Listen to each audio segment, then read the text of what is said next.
Welcome back to Movie Insights. Today I will show you a war film from 2019 titled The King. Spoilers ahead. Watch out and take care. It's the early 15th century and English knight Henry Percy, better known as Hotspur, is leading the rebellious march against the neighboring kingdoms.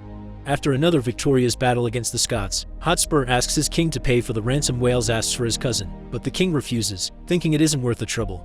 Hotspur loses his temper and insults the king, mentioning how he's ignoring all the years of service his family has provided before stomping out of the room. Meanwhile, Prince Henry is living in a modest house in town, pretending to be a commoner named Hal. He has no interest in politics or the throne, and he spends his days in the company of women or drinking with his companion John Falstaff, who is a retired knight. One afternoon, he's approached by a messenger from the castle that informs him the king is ill and requests his son to go see him. At first, Henry turns down the invitation, but John talks to him later and convinces him that not going would be worse than confronting his father because he'll have to live all his life with a regret. Henry gives in and goes to see his father, who tells him what he already expected. Henry may be the oldest son, but he won't be king. The throne will go to his brother Thomas instead. The king knows Henry doesn't want the position anyway, but he felt it was his duty to say these things directly to his son. Henry is indeed perfectly fine with this decision, but he does get upset when he hears Thomas will march against Hotspur the next day. He doesn't think the new generation should get involved in their father's feuds, but Thomas ignores his worry. That night, Henry can't bring himself to have fun because he keeps thinking about Thomas putting himself in danger, so the following day he goes to see his brother on the battlefield. Thomas isn't happy to see him there, but Henry ignores his complaints because he isn't here to steal his glory, he just wants to save Thomas' life. He sends a messenger to Hotspur with a challenge to single combat, and Hotspur accepts it even if it goes against his father's wishes. Both Henry and Hotspur are very skilled warriors, so their duel is fairly equal. They begin fighting with their swords, but soon they lose those and resort to good old hand-to-hand combat, and after lots of struggling, Henry manages to tackle Hotspur to the ground and stab him with a dagger he had with him all along. This victory has prevented a huge battle from happening and saved both sides many lives, but Thomas isn't grateful. He was supposed to be establishing himself as a leader, yet Henry has stolen all his glory. Carrying the painful weight of having taken a life on his shoulders, Henry returns to his life of drinking until a few days later he's visited by the king's chief justice Sir William Gascoigne. Thomas has died in battle and now the king is on his deathbed as well, so Henry must return to the palace if he doesn't want the kingdom to descend into chaos without a leader. Furious over the death of his brother, Henry visits his father and calls him a monster right before the old man dies, leaving the country in his hands. While everyone gets ready for the coronation, a group of servants goes to Henry's house in town to retrieve his belongings. John is kicked out of the house and must hear what happened with his friend through the servant's mouth, not getting to see Henry again before his big day. The coronation ceremony goes without a hitch, and later during dinner, Henry opens the presents sent by other kings. There's a gold chalice that he gives his sister the Queen of Denmark Philippa, and a clockwork bird that he gives to his cousin the Earl of Cambridge. The last gift, though it's quite surprising, the Dauphin of France has sent him a simple ball with no note. Henry decides to keep it as a memory of the boy he once was. However, the following day, Gascoigne points out the ball was sent as an insult and they should respond in kind. Henry doesn't want to react to provocations though. He wants to achieve peace through conciliation, so he prefers to concentrate on local matters instead of fueling their feud with France. Later, while Henry spends time with Philippa before she leaves, she advises him to be careful because the members of any royal court will always have their own interests in mind and a king can never be sure of who to trust. The following day, the Archbishop of Canterbury tries to get Henry up to date with the history of the King of France's genealogy in case he needs to claim the throne, but Henry is just bored. It doesn't matter what his father wanted. Henry has no intentions of invading France or Jerusalem, and such a decision isn't well received among the nobles of his court. After the meeting is over, Gascoigne commends Henry for caring about his people, but he also points out that not doing anything against France's taunting makes him look like a coward. Meanwhile, John is starting to discover how hard life is without the prince's company. People don't receive him as well in taverns, and he's expected to pay for his own stuff. When he mentions having a friend in high places, the innkeeper just reminds him he's been left behind like an old dog. Sometime later, Henry interrogates a prisoner that seeks asylum in exchange for information. He claims to be an assassin sent by the King of France to kill Henry, and such information is seen by the court nobles as a direct act of war.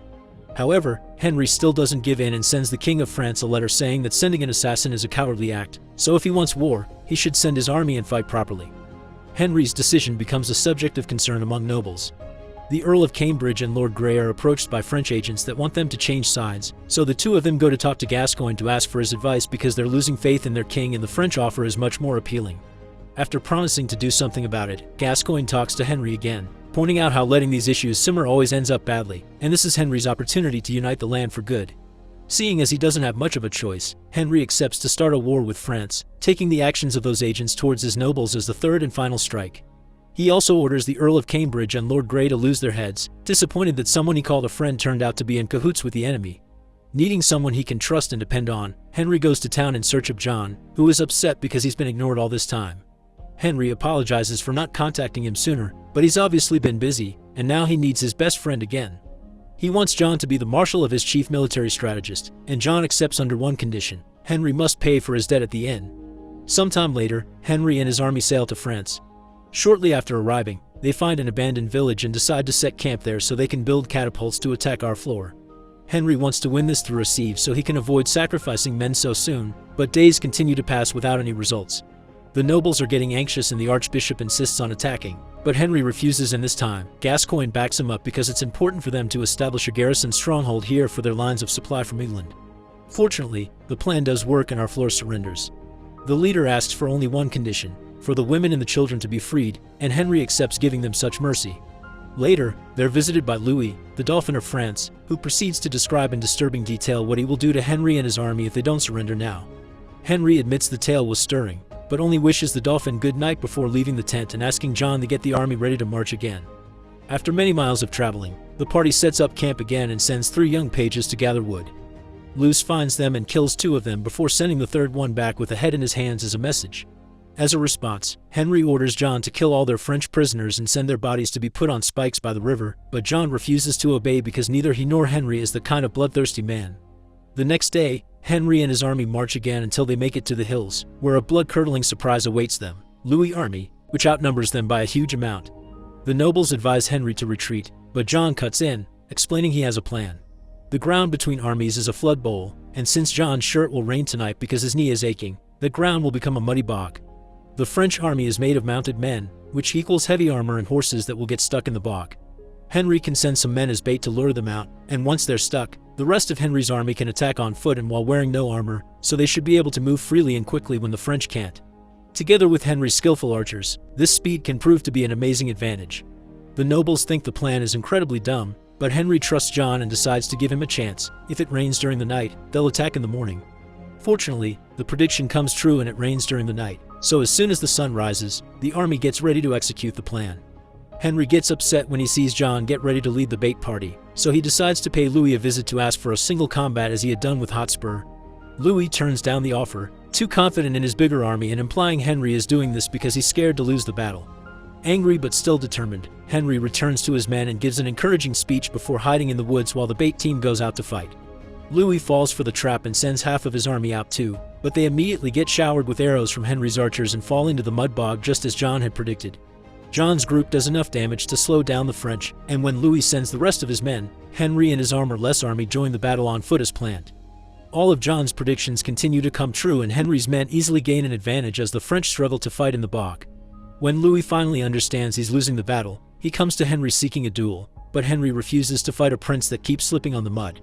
Since Louis is making such an embarrassment of himself, Henry allows his soldiers to kill him instead. The entire army now truly respects Henry after such a glorious victory, but he doesn't have time to celebrate because he's found John's body.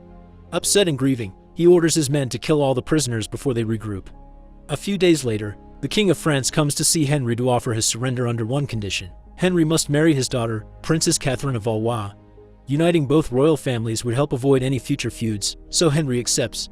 They return to England, where the crowd eagerly awaits the wedding celebrations, so Henry has a talk with Catherine in private before meeting the public.